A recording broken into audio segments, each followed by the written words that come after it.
All right, here are all the valves, flathead, Ford, well, Lincoln V12 is what these are all for. A little trick I did with the arbor press, assembled these things under a minute each. Watch this, check it out, this is how I did it. Split valve guide. This is the Lincoln V12 I'm working on. Got a bunch of these things, 24.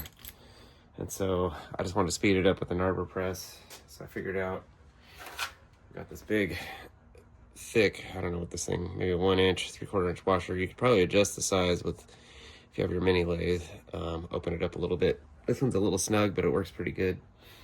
So put that in there. Put that in there.